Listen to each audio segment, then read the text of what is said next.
Good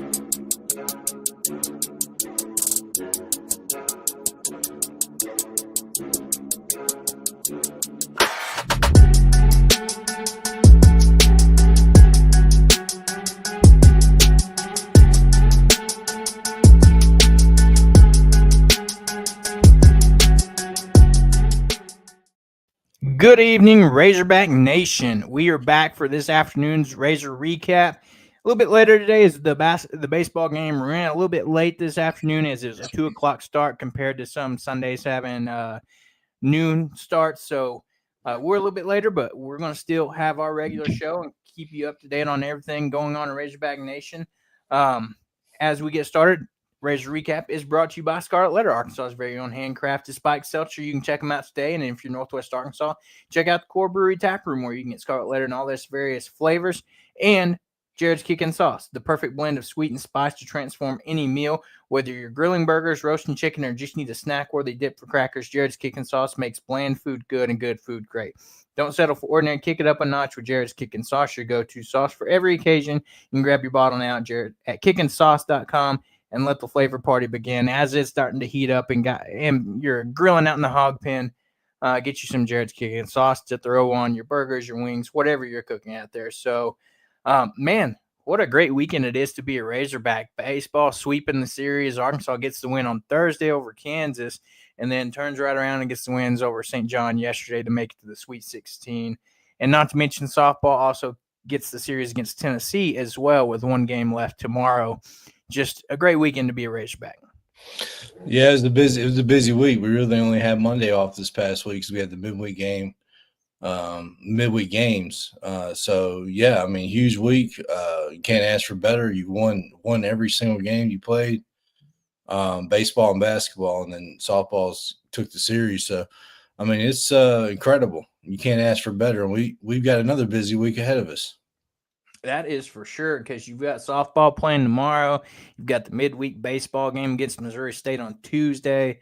Basketball's going to play on Thursday again. And then you got the next series on the road at Vanderbilt for baseball. So, yeah, like you said, not much time to catch your breath there. I know the basketball team flew in last night. We got a show on Wednesday night. So it doesn't stop. But, yeah, so – yeah, the basketball team flew in last night. I believe I saw 10, 11 o'clock was their ETA back here in Fayetteville, and I'm not sure when they're going to leave to head to San Francisco. But, if I'm them, I'm getting out there as quick as I can to adjust to that time change before Thursday gets here. We don't know a time yet for Thursday's game. That hasn't been announced. Hopefully it's an afternoon game or I'm sure they're going to announce them tonight. You would think they would announce them tonight. Yeah. But I expect the team to go ahead and travel out pretty quickly. So with that, Arkansas, had one tough game last night as they beat St. John 75-66. It's tough when you're playing 5-on-8 in the second half. So it seemed like there was a fix-in to get St. John's into the Sweet 16. And, even with that, Arkansas was able to overcome it. Man, this was a game where you had these freshmen step up because you didn't get much out of, Big Z gave you 2 points and 5 fouls, and very disappointing outing from him in the past two games. Fouled out this game, didn't play well against Kansas either, so maybe he's due up for a good game against Texas Tech. But you look at these other guys, great games. Nelly Davis, comes out and gives you 13 points. You get Carter Knox giving you 15. Billy Richmond gives you 16. These freshmen stepping up big. Boogie's back playing, not necessarily giving you a ton, but he's giving you a lot of, things that aren't going to be captured on the stat sheet. He gave you 6 points, but, I think relieving some minutes on these other guys is really helping a lot. And Jonas Adu's continue to play well. 7 points in this game. He had a big game against Kansas last time, but all these guys are doing things that other than what are necessarily recorded on a stat sheet that's helping this team succeed. Yeah, it's all around great, a great team effort. I mean, the way that they were attacking the rim, we were begging for it for the first half of the season. to play as aggressive as they were yesterday. And it was just beautiful to watch. I mean, Davis was attacking the rim, Carter Knox. I mean, all of the guards and forwards were really doing that. And then Adu's been playing out of his mind lately. This was the Adu that we thought we were getting in the transfer portal, and he's come to play. I mean, everything that I said, I was never negative toward him, but I said he had to do more, but he's definitely doing it now. So just huge, and the fouls that were called toward Big Z were just stupid, which there were a lot more than that. I'm not even gonna go into really. We all know my thoughts on the problem that college basketball has in officiating. That was on full display in that game. So, I mean, you think about all the favors, the advantages St. John's had being 3 hours from the university. Just they had everything in their favor. It was set up for them to make it to the Sweet 16, and we just took it from them. And it was beautiful to watch.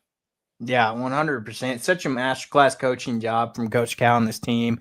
It's like Transform Texan said here: experience won round one, and youth won round two. And I mean, even Cal talked about it. It was either a post game or one of his press conferences where, talking about the transfer portal and things like that. And, he was like, I'm not necessarily changing my ways. He said, I may not be taking as much freshmen, but he said, I'm still going to recruit these freshmen and play them because they're really talented. Like he said, yes, they're gone are the days of, recruiting 6, 7, 8 freshmen.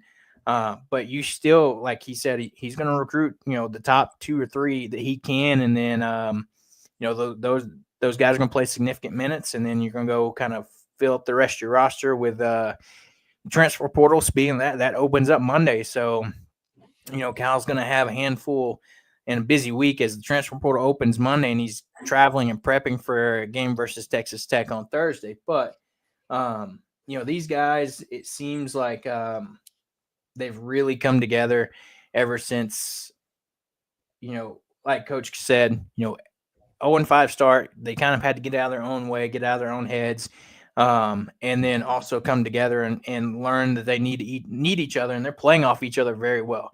And I think that's a big part of why you've seen a turnaround in this team. And not to mention next week, there's a very good chance that you have one Adu Thero coming back to play as well against Texas Tech. Yeah, and that's what's really the big key here. Think about this. A 10 seed making the Sweet 16, and then they're getting their leading scorer back, and they're really, if you get past Texas Tech, you're really going to play, more than likely play a team you've already played before that you could have beaten.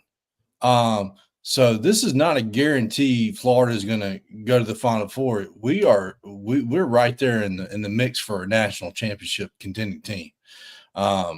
This is, this team is very capable of getting to the Final Four next weekend. If Thero's coming back, I'm glad they didn't play him yesterday because it sounded like he wasn't going to be. He's going to kind of be kind of limping around there. So, and it gives him extra days to rest. But yeah, I mean, if there was a chance he was going to play yesterday, I don't see why 5-6 days later why he won't be ready. So, that's huge. And it's not like he's missed crazy amount of time like Boogie did. Boogie is playing phenomenal. And if he gets that shot going, which he hit a big shot against St. John's, but if he gets that shot going, like Cal talked about it, he's been really just taking set shots in practice, but he's got to get used to running the floor and then taking the shot again. But if he gets on in his rhythm that he's capable of, man, I tell you what, we could be going to the Final Four next weekend. Yeah, I mean, at this point, you can't count anything out. It's like you said, plus, Thero's coming back, like you said, hadn't missed as much time as Boogie. He's going to have some very fresh legs. Now, he's going to need to be careful probably, and you might see some hesitancy out of him regarding his knee and maybe not being 100% as aggressive as he normally is. But I don't think you see the way he's not going to change the way he plays. And I'll be interested to see if he comes out and plays with some type of maybe brace, sleeve, something on that knee. So that's the big thing. And I think the big when you're talking about Boogie, looking at him compared to the start of the season till now, it's like Cal said that Boogie told him, hey, I want to come in and just, play a role and do what I need to. This team's playing great and in a great rhythm right now. And I think that shows maturity by him saying, hey, I don't want to mess up this good thing we got going. What can I come in and let me just come in and do, what I can to help this team. Like Transplant Texan said here, Boogie's handling a new role of coming off the bench in stride. He wants to help this team, and his team is appreciative. It's no longer play for the self, it's play for each other. It's like I saw somebody else talking about it. He's playing to help the team, not necessarily coming back to play and help his draft stock. Like he's going to go either way. So he's wanting to help this team succeed. And like Transplant Texan said here too, the Hawgs have seen worse than the Providence environment. They won in Lexington. These players have said that the 0-5 start in adversity has helped them face another day in the underdog office type of role. And so I'm excited to see what we do in San Francisco, headed out that way against a Texas Tech team to, like we were talking about a little bit, is, they're very beatable. The line's already started out at 6.5 in favor of Texas Tech. Their big player you got to watch for, JT Toppin. He's their star player. Had, I believe, 20-something points yesterday as they took down Drake. He's averaging 18.1 points a game on the season, 56.2% from the field and 70.2% from the line. And he's also their leading rebounder with 9.3 rebounds per game. So it's going to be another game where Jonas and Trevin and potentially Adu as well as Big Z have their work cut out for them, in a guy like him. Yeah, I've been told that Texas Tech is going to get a lot of offensive rebounds, and I just told whoever told me that. Well, I heard the same crap about St. John's, so not worried. The way TB's been playing with his effort and intensity right now, I mean, that kid is he's playing with his heart out. Jonas is playing terrifically. Big Z gives us some good minutes, and especially if we get Thero back. And even talking about, you just talked about him earlier. Hey, what? I don't know why the name is losing me for a minute, but he had 9 rebounds yesterday, scored 16 points. What? Why? Carter? Billy. Yeah, Billy? I'm like, I can't remember. I don't know why that lost me there for a second, but yeah, I mean, even he grabbed 9 boards yesterday. So that's the crucial thing. And I talked about this early in the season. Like, you have to rebound as a team. Everybody's got to crash the board and fight for that basketball, which they did yesterday, and we can do it again. And there's no dominant team out there that I see right now that I'm watching. I've got 3 games on the TV right now. There's no dominant team out there that really just, we can't beat. And it looks like Alabama's going to beat St. Mary's, so that's going to be 6 SEC teams in the Sweet 16, and if Ole Miss wins tonight, that'll be 7. So, I mean, that's almost half of the 16 left. So, yeah, I mean, we're prepared for anything. Yeah, depending on what happens in the Maryland-Colorado State game, we could potentially be going in the Sweet 16 as the lowest seeded team in the Sweet 16. Yeah, that's true. So that'll be interesting to look at too. Austin jumped in here. Can't be on the show tonight due to some sick kiddos, but he's here with us in the chat. And I agree, Austin. Yeah, unfortunately, Kentucky won. Illinois tried to make it a game, but just couldn't finish it off. But Kentucky's got Tennessee next, so that's going to be a pretty good Sweet 16 game there. Exactly. But yeah, I mean, everybody seems to be playing at their peak level, and I'm fine with that right now. Compared to, I honestly think if you look at it from the games I've watched in the first 2 rounds, Auburn, I think, potentially might have peaked too early this season because they have not looked great in their first 2 games. Yeah, they're almost beat them, and whoever it was, I think Alabama State gave them a run for their money for at least a half. And so they run into somebody like potentially they got to play Michigan next, and that's going to be a tough game for Janiah Broome, as you got Vlad Golden and the other big guy, I can't remember his name, that we saw when we played them in New York. Mm-hmm. So and they can shoot really good. So so they might have to watch themselves. And even today, UConn gave Florida all they wanted today. And when you're getting down to these type of games, week in, week out, it's going to be tough matchup. Transplant Texan said Big Z actually scored in this past game, but he's not even attempted to score before that. He's just providing relief minutes and catching fouls. However, it's about playing who is beneficial. And I agree. Right now, it's more or less playing your hot hand. And if that's whether that's Jonas or Trevin, great. But hey, who knows? You turn around in this week, maybe Trevin's playing or Big Z's playing really well, and he's a hot hand and scoring well. So it all just depends, but it's going to be a group effort as these guys continue to battle, and getting Theo back will just add on top of that. So I'm excited to see what this team's going to do. It's going to be, I think, another big, good battle between us and Texas Tech. And, I'm like you. I'm not necessarily scared of them. I mean, it's like Cal said in his post game. He said, as tough as the rebounding's been in the SEC, that St. John's team was a better rebounding than anybody they've seen all year, and they were able to figure that out.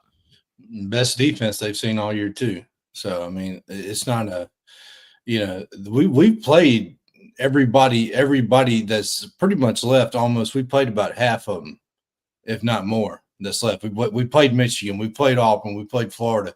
We haven't played Tech, but I mean, we played all the SEC teams that are left, and we played Michigan, and I'm not sure if we played anybody else that's left out of the SEC, but I mean, we're prepared for this. There's nothing. This is going to be a dogfight. It's going to come down to the end.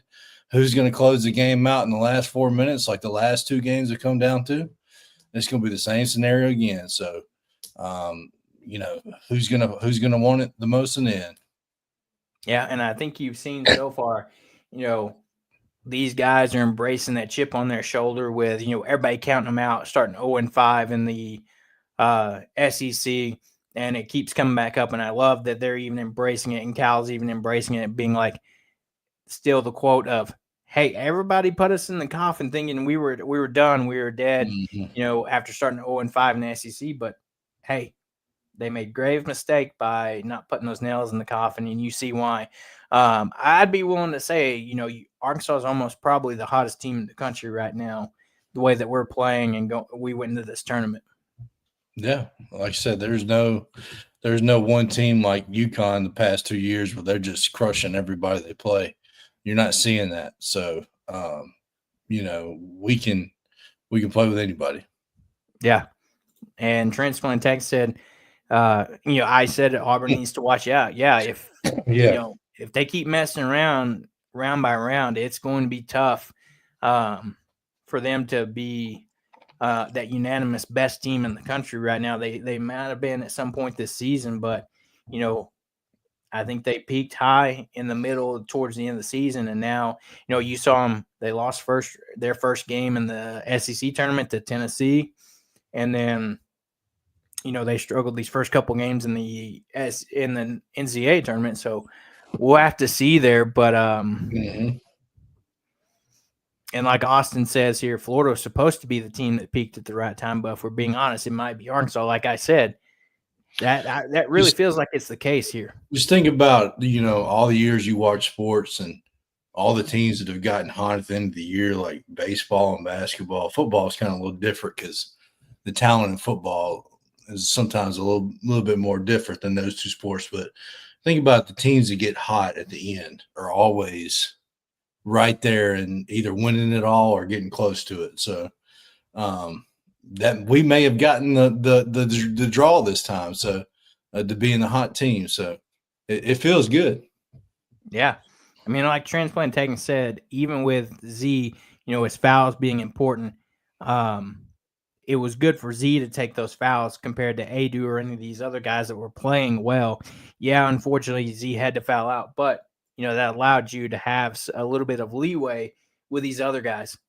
Because if you look at the fouls, by the end of the game, you had Adu with 4, Nelly Davis with 4, and Boogie all with 4 fouls at the end of the game. So we were getting close there to not necessarily run out of steam, but with the way the second half was being called, we've seen it numerous times this season where not much was called in the first half against Arkansas, but then flipped the script in the second half, and everything's called against us, and nothing's called against St. John's. Yeah, they St. John's didn't impress me. They got the beneficial of a lot of crap foul calls, and they couldn't hit a 3 to save their life. I was not impressed. Yeah, I agree with you there. So Arkansas will be taking on St. John's on Thursday. We should have a time hopefully soon by either tonight or tomorrow. Could be tomorrow, in which they finish up all of these games and kind of, I guess, logistically plan with all the sites and all the teams traveling out to the new locations for the Sweet 16. But, man, what a tough draw. Arkansas having to go completely from the East Coast to the West Coast in less than a week. That's rough. Yeah, it's crazy. The good thing is, like, the teams that are going to be going out there, like Florida, us, Texas Tech, and who's Florida playing again? They'll be playing the winner of, let's see. I'm trying to remember who else was in our bracket. Oh, no. Dang, I can't remember. Florida will have the winner of the Colorado State-Maryland game. Okay. So, which right now Colorado State's up 46-44 with 15 minutes to go in the second half. Right. Yeah, I've got it on TV here. So yeah, all the teams that are going out there and not even close to California. So it's like, it's not going to be, it's not going to be a crazy home court advantage for any of those teams. So, right. Yeah, it's interesting that those 4 are going to be out there. But Florida's on the other side of the country.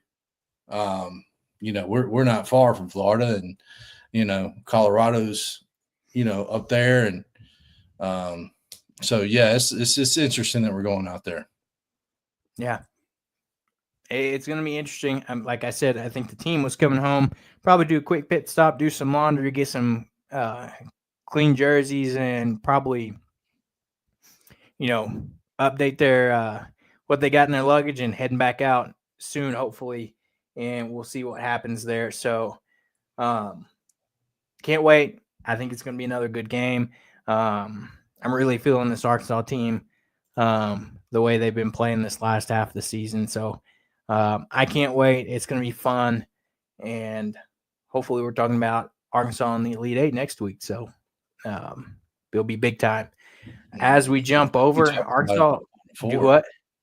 I said Final Four. Yeah, could be that too.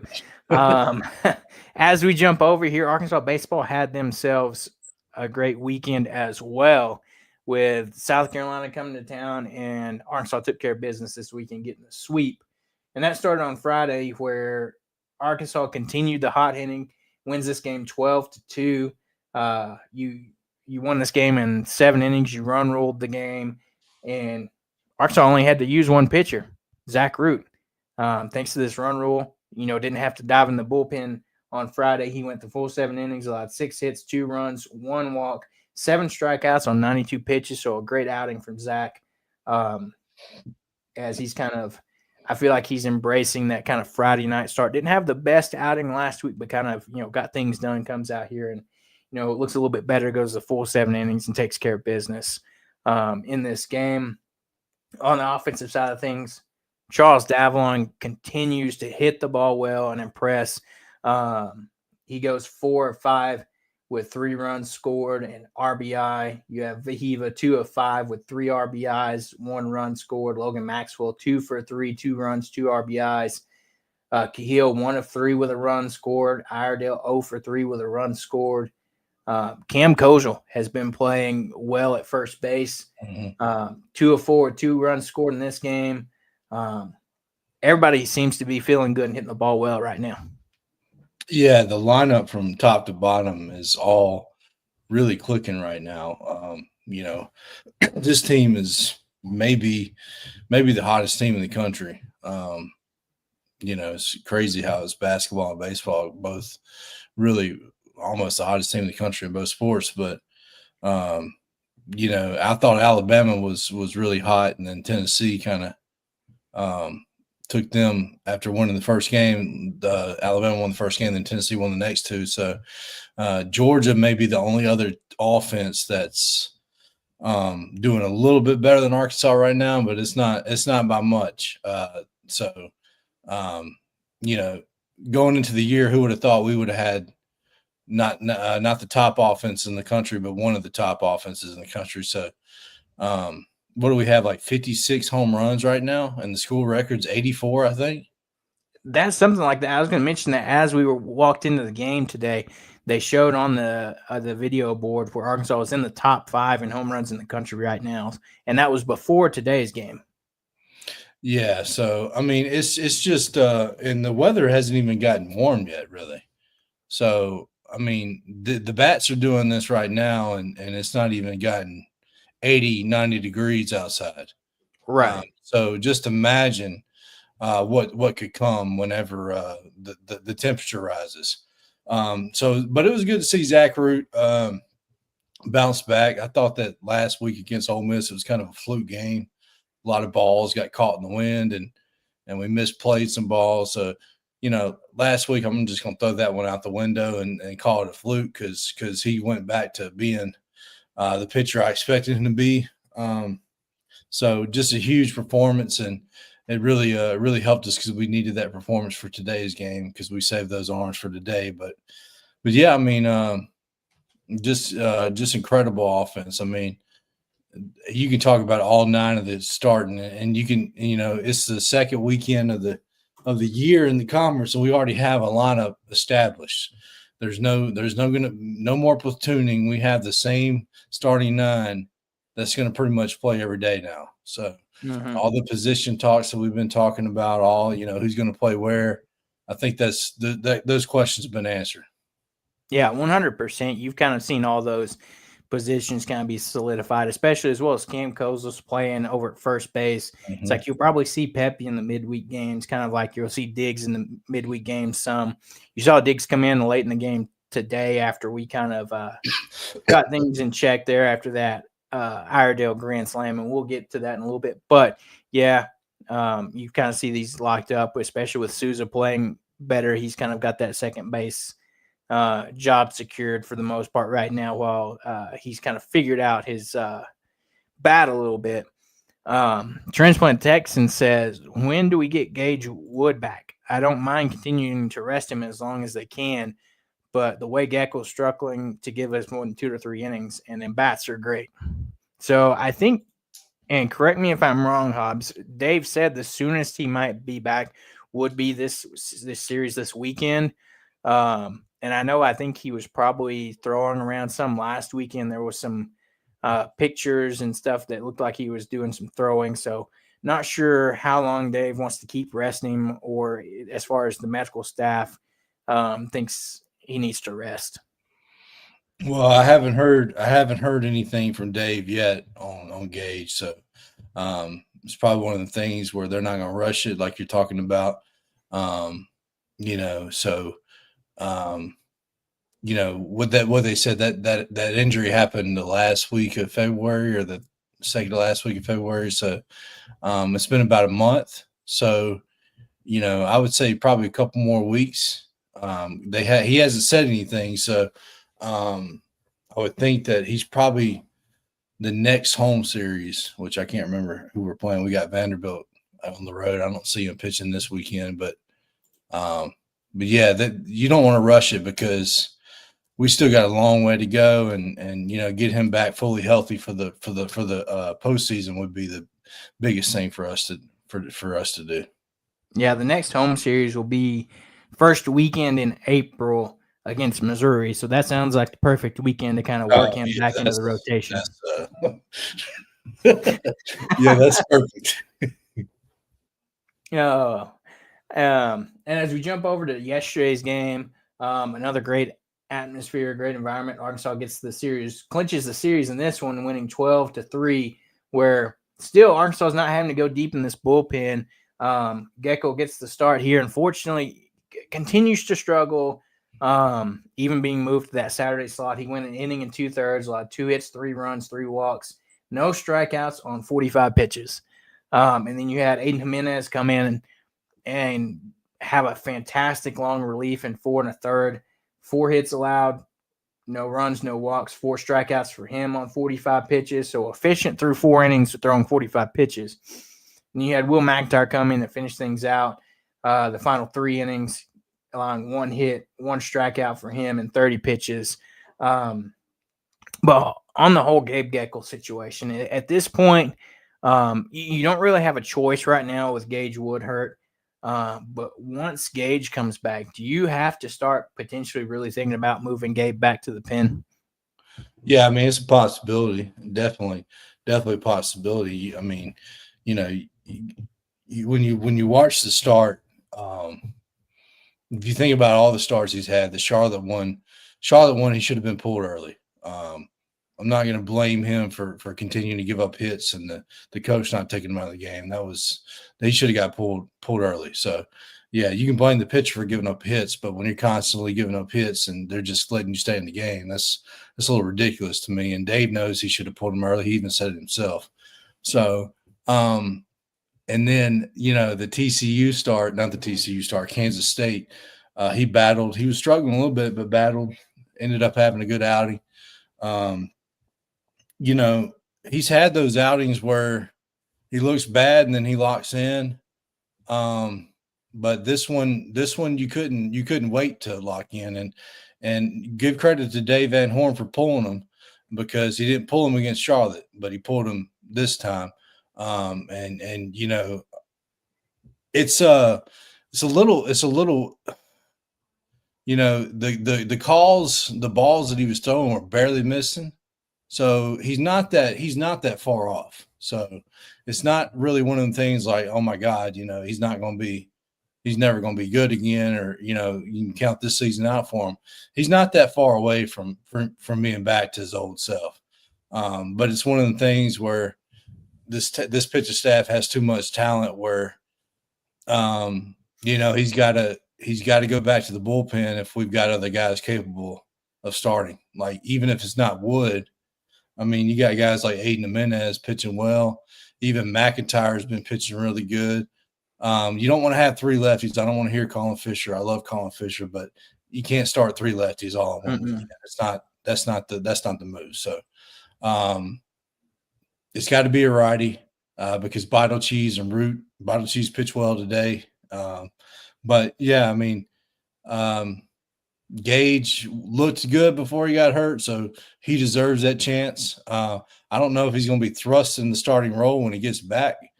So maybe one of the things where he comes out of the pen when he first comes back, but I don't know. It's an interesting thing. Who would have thought we were sitting here talking about a rotation 2 weeks into the SEC play? With how good this pitching staff was supposed to be. But yeah, so I think he's going to give him another shot.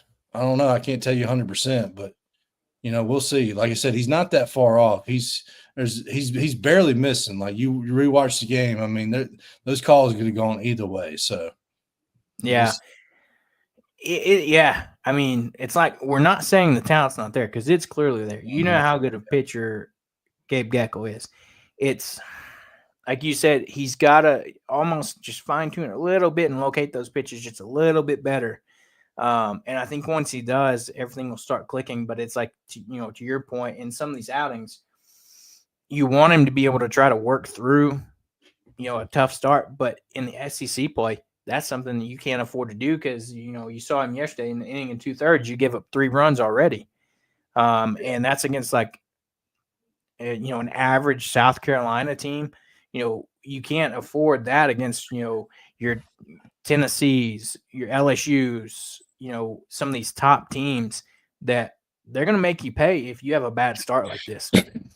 Yeah, definitely. And you didn't even mention the best offense in the conference, Georgia, and we played them. So, yeah, that's that series that you may have 100 runs scored in 3 games. It's going to be a crazy series, but yeah, I mean, but yeah, you can't afford that. So it's time to, and we may need him to move to the back of the bullpen because we got a problem back there too that we haven't talked about yet. Yeah. Offensively on Saturday, this was another big game for Arkansas. Davlon not as big of a game as he had on Friday. 1 of 4, 2 runs scored, 2 RBIs. So still, puts together a good day, scoring 2 runs, 2 RBIs. Vahiva goes 2 of 5 with a run scored, 2 RBIs. Logan Maxwell 0 of 2, but scores a run. Gets walked in this one. Kahil Aloy, 2 of 4, 1 run, 2 RBIs. He continues his hot batting into SEC play. Brent Iredale, 1 of 4 with 3 RBIs and 1 run scored. Fun fact here, I was at the game yesterday with Seth, as you know, had to step away from the show a little bit, but we were at the game yesterday, and he was able to get this Brent Iredale home run ball that Brent hit early in the game, and actually was able to get it signed by Iredale. So, and he's got that for his son that just turned 1 about him, back in February. So that's awesome for him to get that for his son Miles. But that was a cool experience we got to have yesterday. Kozel continuing the hot bat, 2 of 4 with 2 runs scored. Helfrich 3 of 5 with a run scored. Even Nola Susan getting in the action, 1 of 5 with a run scored. Justin Thomas, 1 of 3, 2 runs scored, 2 RBIs batted in.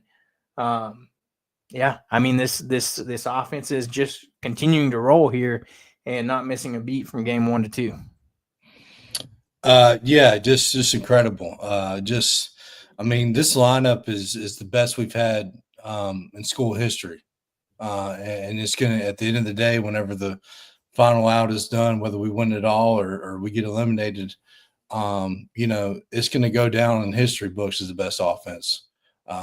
They're well on their way to breaking records and top 1 through 9. Like when you think about Davalon, maybe the hottest hitter in the country. I mean, 2 straight weekends with 4 hit games. I think he had 6 in a row multi-hit games before Saturday's game. And then you got Wahiva Aloy, who's a first-round draft pick this summer.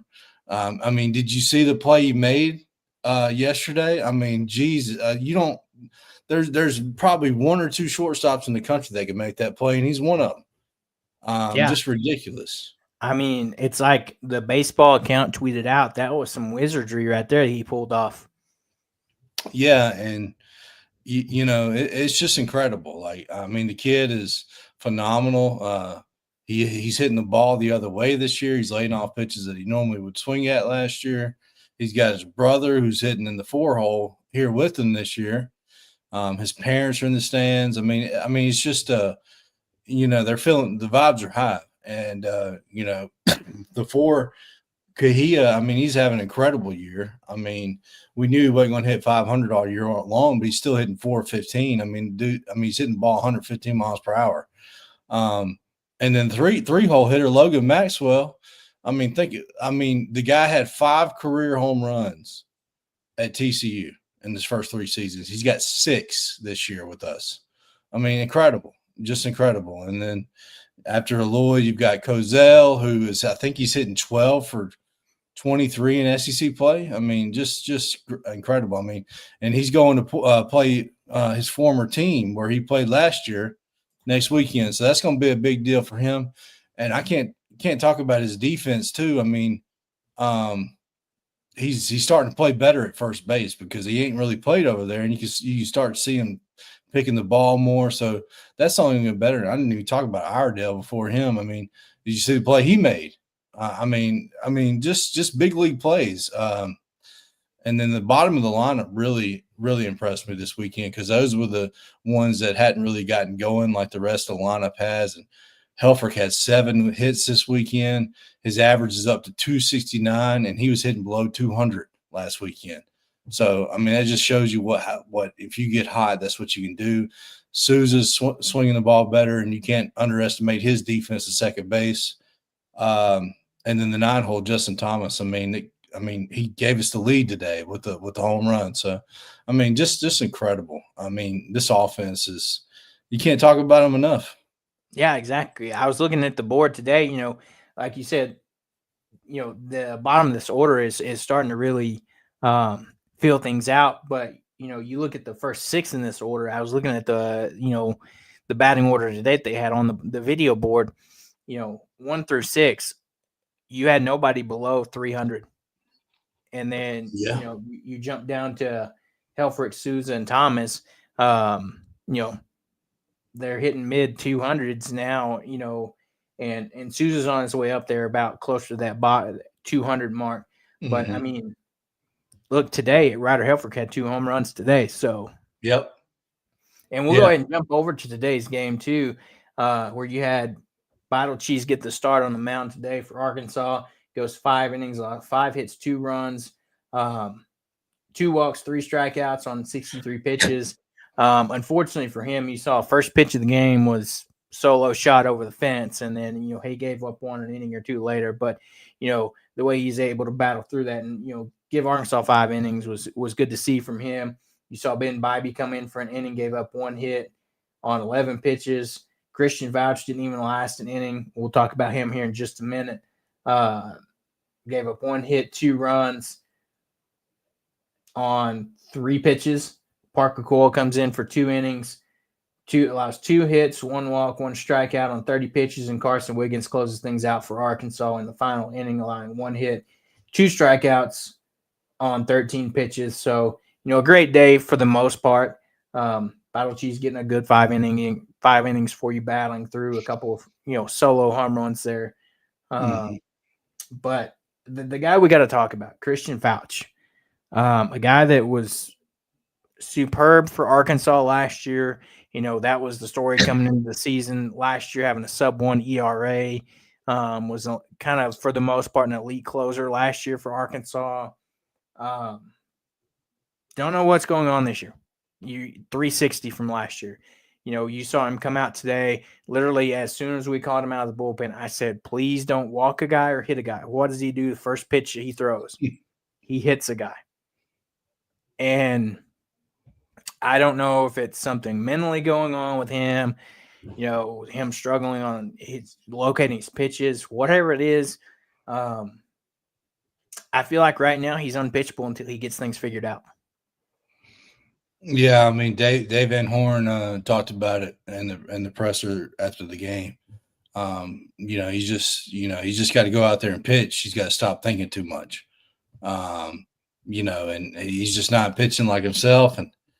And he's just saying it's mental right now. It's not the stuff. I mean, he's throwing 96, 97, even harder than that. And he's just wild right now. And, but there's this pitching staff is so deep that you can't afford to keep pitching guys that just don't have it right now. You got to go with the guys that are pitching well. Like, I mean, who was the first guy out of the bullpen today? Ben Bybee. Like, who would have thought that? Right. He came in against Ole Miss last weekend through 2 scoreless innings when everybody else was giving runs left, up, and right, and he pitched in the midweek, did really well. And Dave Van Horn said, "Hey, go out there." I mean, there's plenty of guys. I mean, there's guys that didn't even pitch this weekend. Now, I was shocked that he went to Fouch and not Coyle first. That was probably – I'm not going to say it was Dave's fault, but because Fouch is a good pitcher, he's just got to get his stuff together. But, it's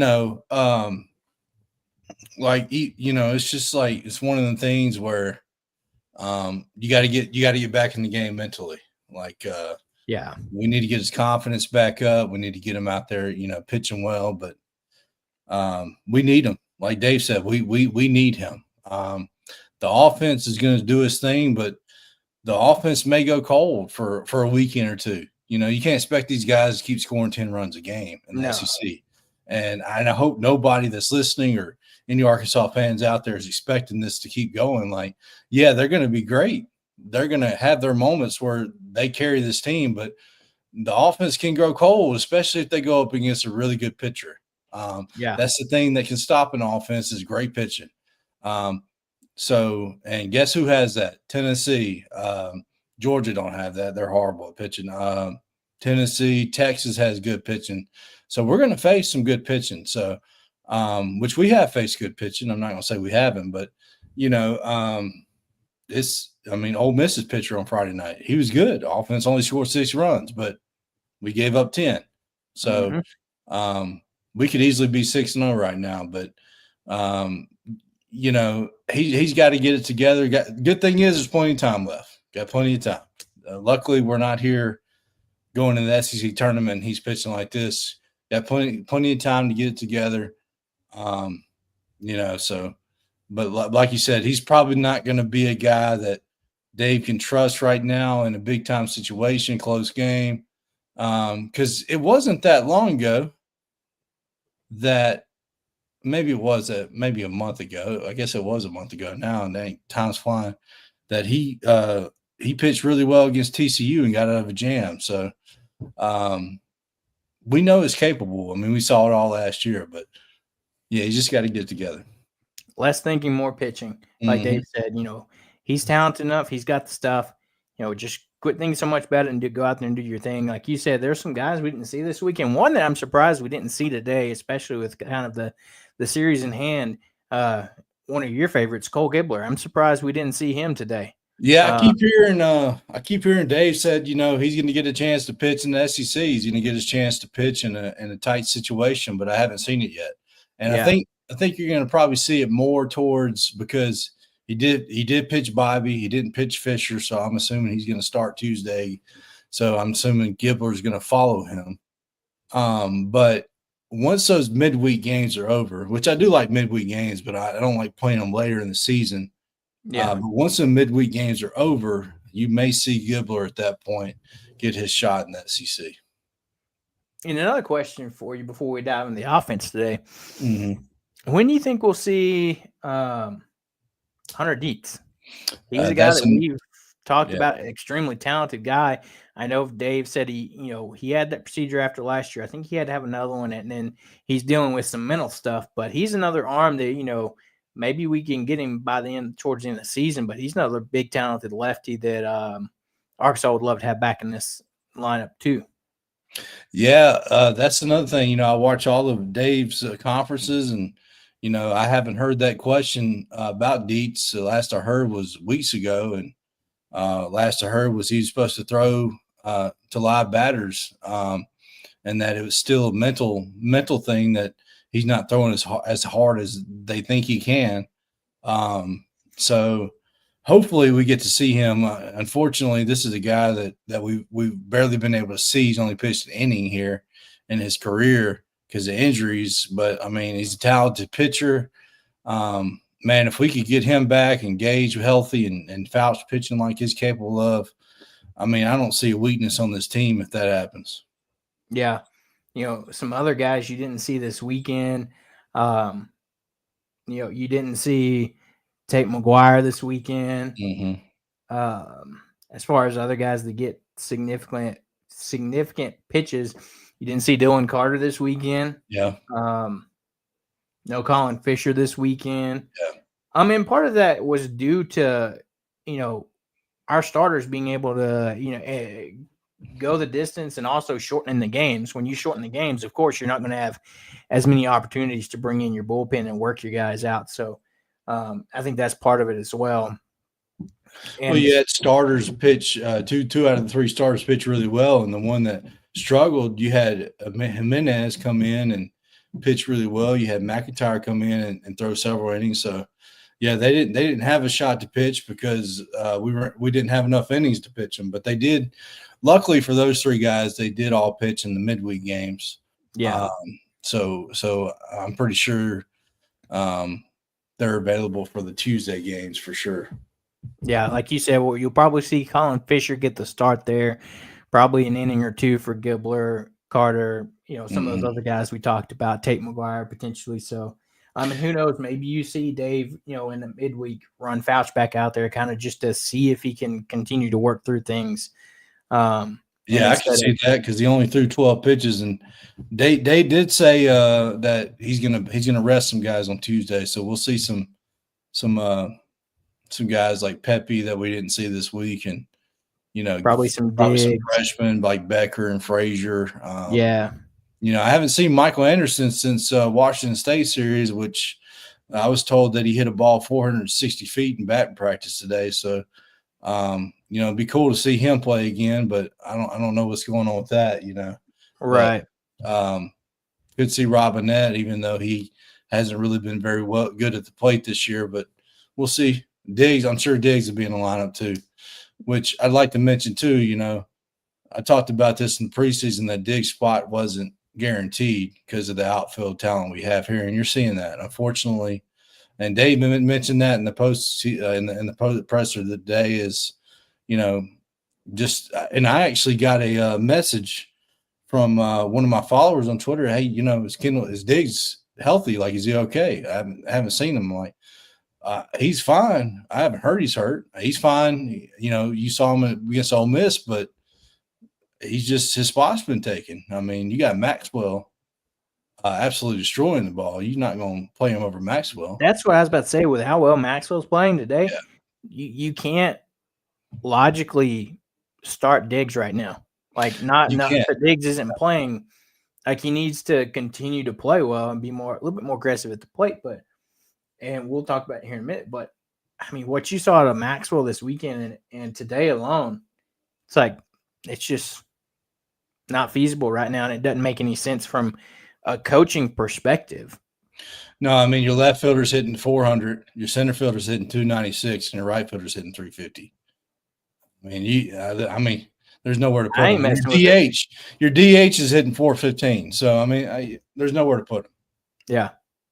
And so as we jump into the hitting for today, Davlon continuing at 2 of 4 today, 1 RBI, 2 runs. He had that big home run today, even walked once. Vahiva Loy 1 for 4 for 2 runs scored. Logan Maxwell 2 for 3 with a run scored. Cahillo 1 of 3 with a run scored. Brent Iredale 1 for 4 with a run scored and 5 RBIs. Obviously, that grand slam he had. Kozel 1 of 4 with an RBI scored. Also drew a walk. Ryder Helfrich 2 of 5, 2 RBIs and 2 home runs for him.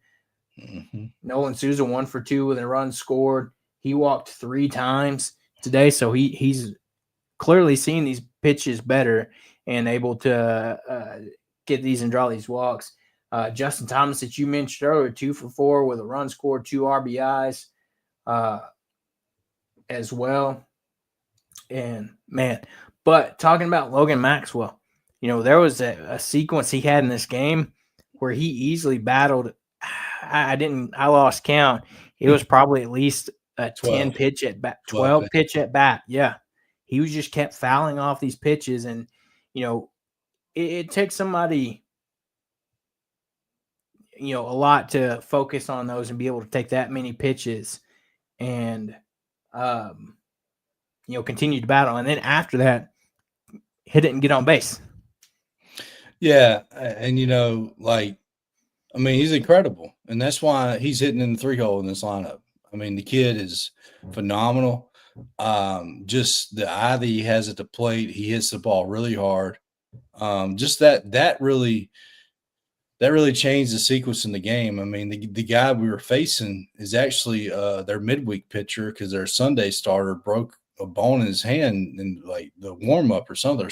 They're doing something this morning or something. Dave said in the post game they didn't find out who they were pitching until 10 o'clock this morning. So they had never seen this guy before, didn't have a whole lot of information on him. And he was kind of keeping them off balance. And then, the second time around the mortar, Maxwell just battled him. And then, ends up hitting a base hit to center field. And then here comes Keo Aloy and just had another battle. I mean, I think he saw 8 or 9 pitches and kept fouling them out too. And then he hit a base hit. So, just incredible. The what this offense does with 2 outs is incredible. I mean, just the way that they don't stop fighting up there. And the second time around, the order for them, they get to pitchers. So, and I think it just all boils down to Nate Thompson has been the third base coach for the last several years, moving him to the dugout, which Bobby Warnes has made some mistakes at third base coach. He's learning. Hopefully he gets those figured out because he's got a couple guys thrown out this year so far. But moving Nate Thompson to the dugout, being able to communicate with the hitters better, and Dave Van Horn has paid off tremendously. I mean, you think about at the Ole Miss series last Sunday, he pulls Wahiva to the side saying, hey, you know, I can't tell you what he said to him, but I'm pretty sure he said, hey, I need you to look for this first pitch. And what happened? First pitch, breaking ball, boom, destroys it over the left field wall. So, like, him being in the dugout has been critical and crucial for this team. So that can't go untalked about, because I think that was the move that changed this whole offense around. Yeah, because he's able to see what's happening there and able to talk about these pitchers and talk to these hitters and let them know what he's seeing.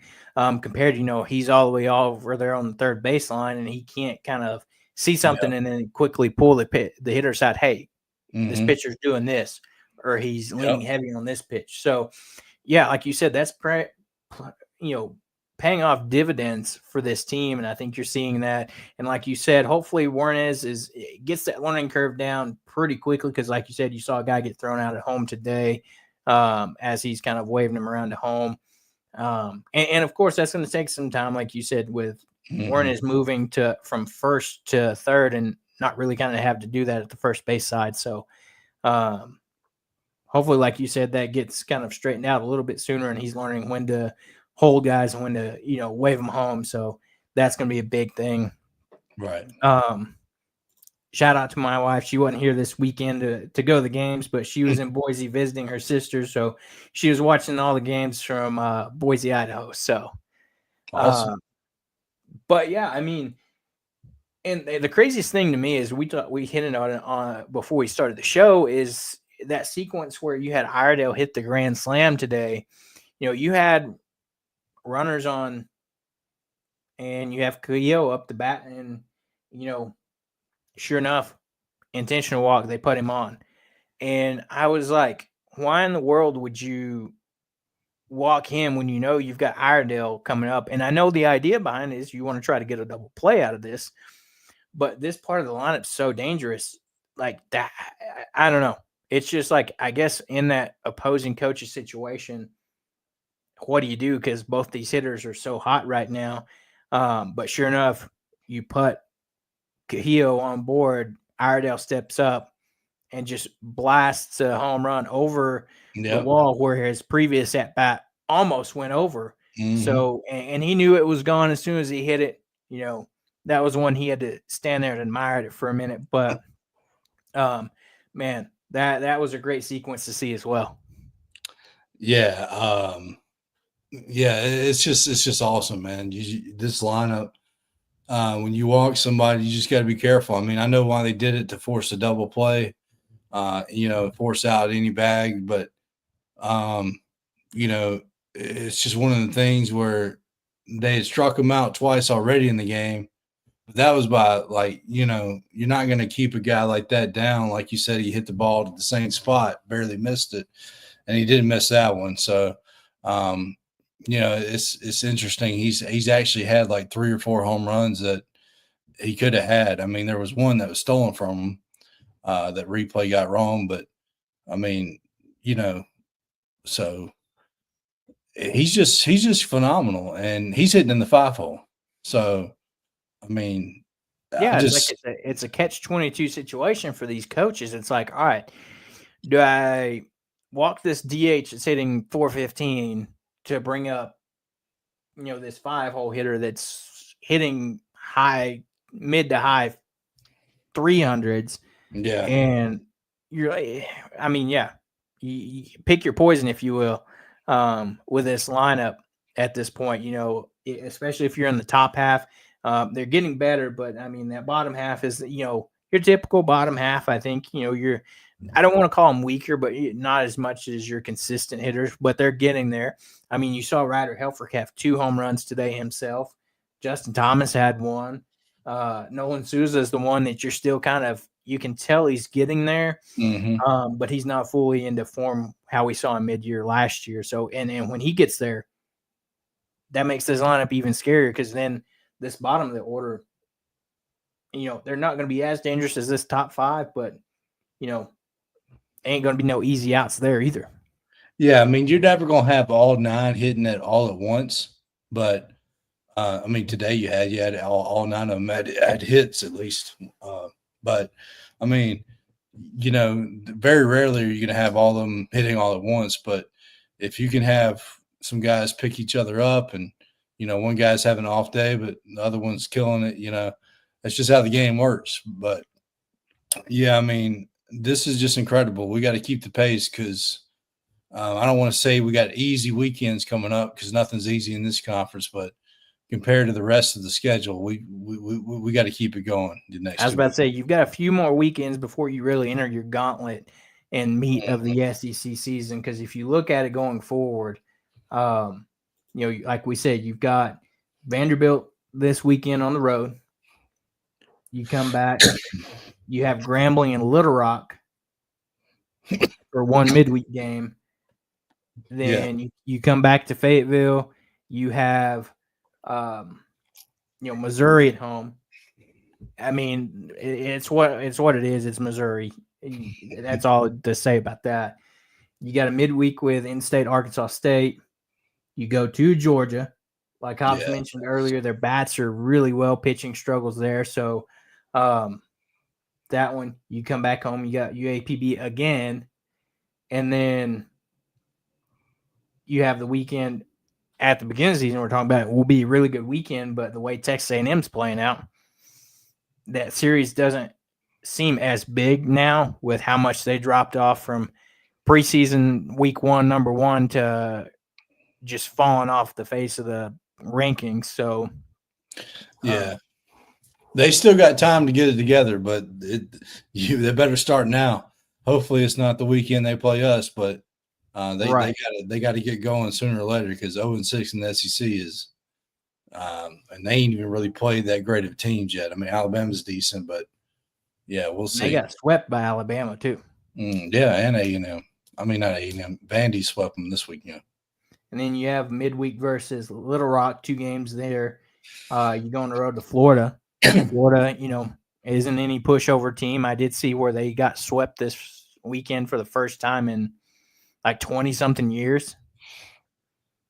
Well, Tennessee swept them last weekend, and Georgia swept them this weekend. So yeah, maybe it was back-to-back sweeps or something. Yeah. It was something that hadn't happened in 20-something years.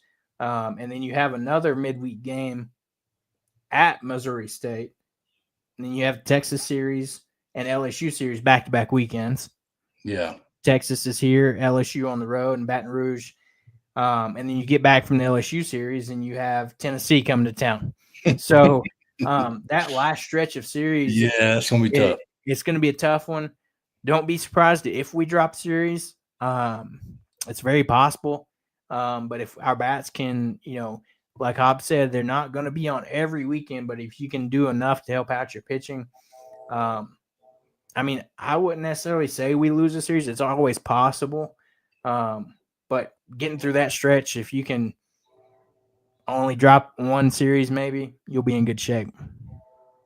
Yeah, like just if we talk about the team ahead, I mean, going on the road is never easy. And Vanderbilt's always good at home. So this one coming up is not no cakewalk. So exactly. I mean, it's none of these are going to be easy, but it's like that latter half of the season compared to this little bit of stretch you're going through right now is you can tell there's a difference there. But to your point, nothing's ever easy, especially Vanderbilt that's not necessarily at the top of their game. They're still very similar to Arkansas, a program in the SEC that's always historically very talented, top program in the conference. So going to Nashville is never fun. It's never easy. And hopefully we can go down there and take care of business. And get some wins, win the series for Cam Kozel. Yeah, definitely. It's going to be a big time game for him. So hopefully he keeps going with that, hitting over 500 in the SEC right now. Yeah, I'd love to see that. My mother-in-law also says Woo Pig Suey Razorbacks and Gators win in one day. I'm so proud. I guess we'll say it's okay that the Gators won, but as she's a Florida alum, but that'll be a fun series to play them down in Gainesville as well. So yeah, it'd be fun. We could be playing them basketball too next weekend. yeah, you never know. So that'll be fun to see. And before we get out of here, we'll jump over to some Arkansas softball where they had themselves a big weekend so far already. Bouncing back from, we talked about it last weekend, getting the swept by Oklahoma. Unfortunately, not the best there, but to see them fight back in the midweek, bounce back, and then, so far here, yesterday they took on number 7 Tennessee, and Arkansas is currently ranked 14. They won this game 6-3. You had Robin Herring get the start for Arkansas, go all 8 innings, extras for the softball team yesterday. She went 8 innings, allowed 4 hits, 3 runs, 4 walks with 16 strikeouts. Yes, 16 strikeouts on 155 pitches. That's crazy. That's insane. And you look at the offense, not a lot going on there as you had a lot of people, not do well from the plate. Of course, Bree Ellis goes 1 of 4 for scoring a run. Courtney Day had herself a day. Pun intended there, going 1 of 4 with 2 RBIs scored and a run scored. And then you also had Carly Davidson at second base go 2 for 3 with an RBI and a run scored there. So this team fought back extra innings to get the job done, to get the opening win of the series. And then they followed that up today by shutting Tennessee out 9-0, where you had Peyton Burnham starting the circle, 6 and 3rd inning. 3 hits, 3 walks, 5 strikeouts for her. And Robin Herring came in for the final 2/3 to close it out with 2 hits, 1 walk on 23 pitches today after throwing 155 yesterday. And this offense had itself a day. You had this game, it went, the full 7 innings, but Arkansas didn't get that 9-0 lead until in that 7th. You had a 5-run 7th inning. Reagan Johnson, 2 of 5 with 2 RBIs and a run scored. Bree Ellis, 2 for 5 with a run scored. Courtney Day, 1 of 3 for a run scored and RBI as well. Italia Rijo, 2 of 2 with 3 runs scored and RBI. Carly Davidson, 1 of 3, 2 runs scored and 2 RBIs as well. So this team is bouncing back in great fashion after getting swept by Oklahoma. So they'll have that series finale game tomorrow going for the sweep. Would love to see that bounce back against number 7 Tennessee on the road, to mention. They are on the road. And so that'll be a big game for them tomorrow. And then you will see them come back to Arkansas and play Kentucky next weekend, with Arkansas being on the road, or baseball being on the road. So they've coordinated these series pretty well, where one team's in town, the other one's not. So that way, attendance is probably a little bit better if you're not having to decide, do I want to go to baseball or softball? So, yeah, unfortunately, I don't get a chance to really watch them because baseball is normally going on at the same time. So, but I mean, that's a big time. You go on the road and beat a top. What's Tennessee ranked 7th? 7, so top 10 team.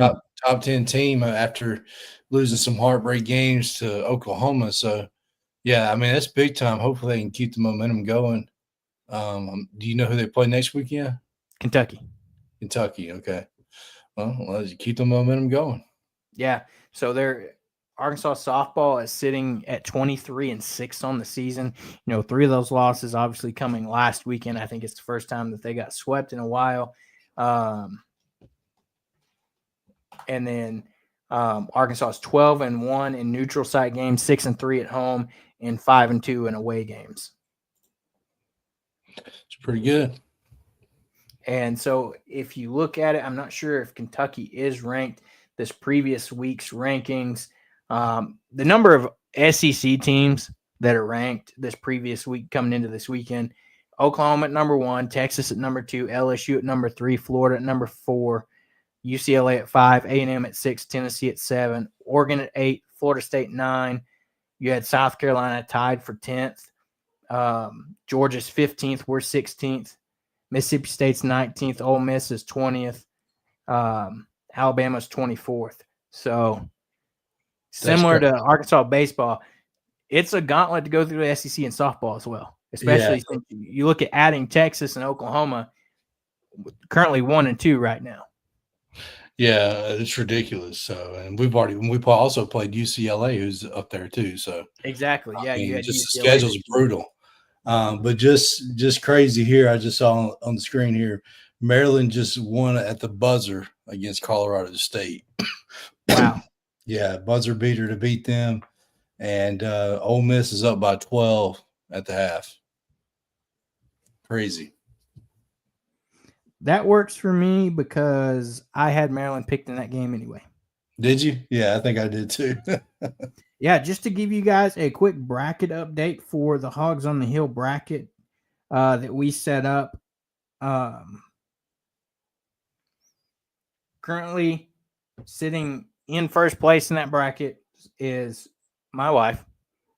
So I guess she knows basketball better than I do. So wow. Get her own shot. Right. I mean, tied for in a two-way tie for second, B. Young and L. Ray. I'm in fourth place. Fifth place is D. Dovershock. Two-way tie for sixth. Austin is in a two-way tie or four-way tie for 14th. Along with you, Hobbs. I'm 14th now? It's a four-way tie for 14th. Man, I was sitting pretty after the first day. I thought I was doing something. You and me both. I mean, and just after that, it's been crazy. But, hey, look, as long as them Hogs are winning, I could care less. Exactly. If it means my bracket goes to trash, I'll take the Hogs winning every day. If Arkansas goes all the way and wins it, I think Austin will probably win the whole bracket because I think he's the only one in the group that picked Arkansas to win the thing. Hey, he's going all in. There you go. Yeah, so another busy week in Arkansas sports as we get ready to kind of wrap up here. Kind of just to outline you, like we were talking about, you have Arkansas baseball coming back with a midweek series on Tuesday.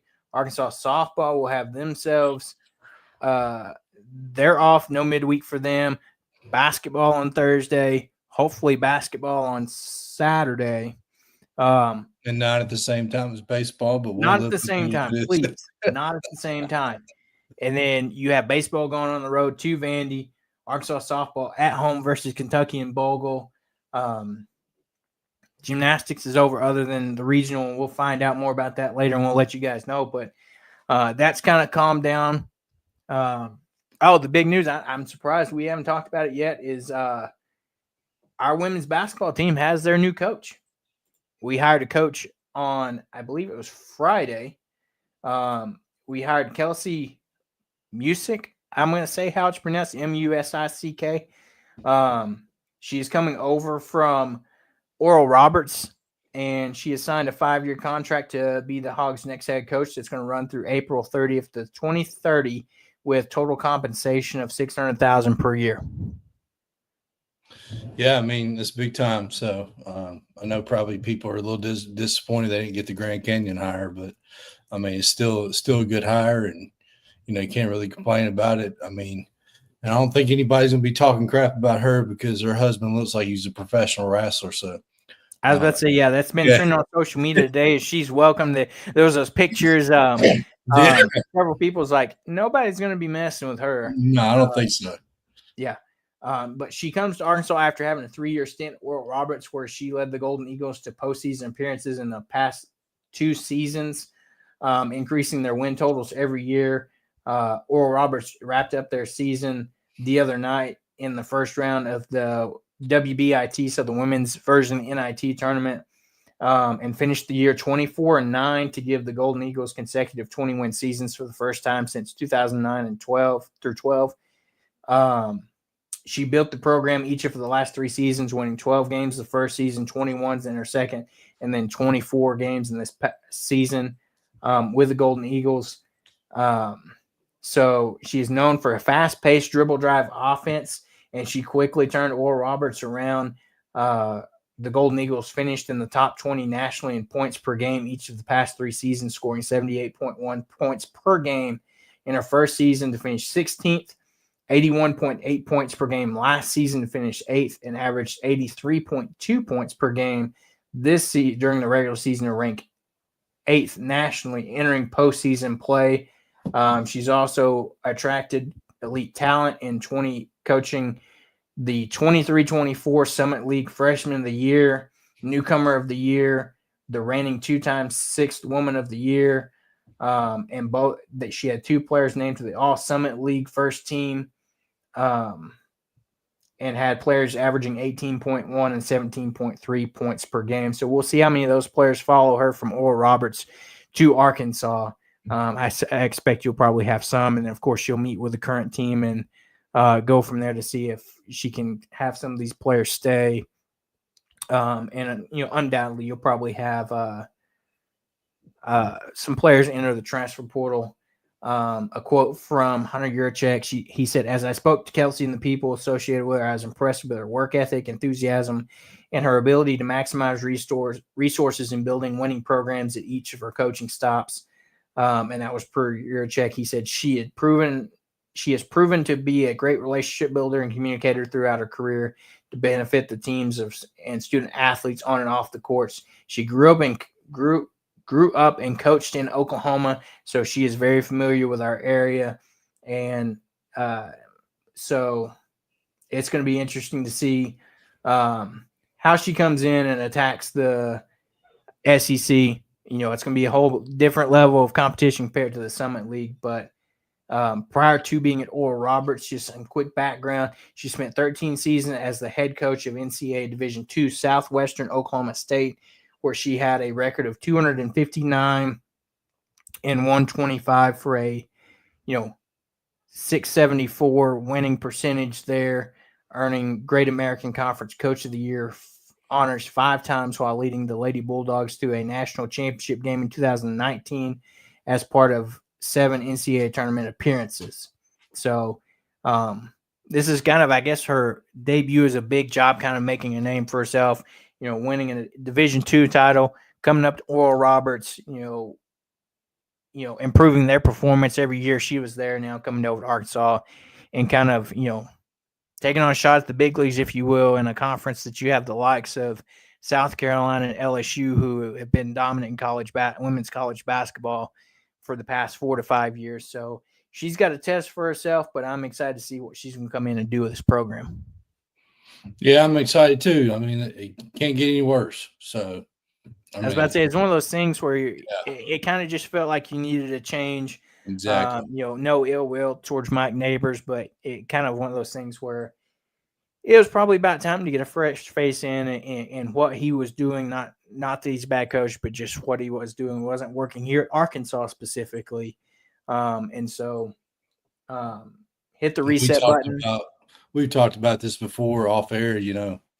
I've never been a big guy on, screaming to fire a coach, but it was time for Mike Neighbors to go. So glad he stepped down.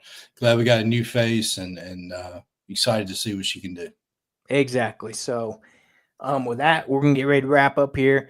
Don't forget to like and subscribe to the show on YouTube, Apple Podcasts, Apple or Spotify, anywhere you find your podcast. We'll be back on Wednesday again this week, with the game being on Thursday. So we'll dive into more of a preview show on Wednesday this week as Arkansas gets set to take on Texas Tech in San Francisco in the Sweet 16 of the NCAA tournament. With that, we're going to get out of here. Everybody have a great beginning of your week this week, and we'll see you guys on Wednesday as we get ready to preview that matchup and update you on anything else in Razorback Nation, as specifically the transfer portal will open up for college basketball. So until Wednesday, we're going to get out of here. Everybody have a great beginning of the week, and we'll see you when we see you.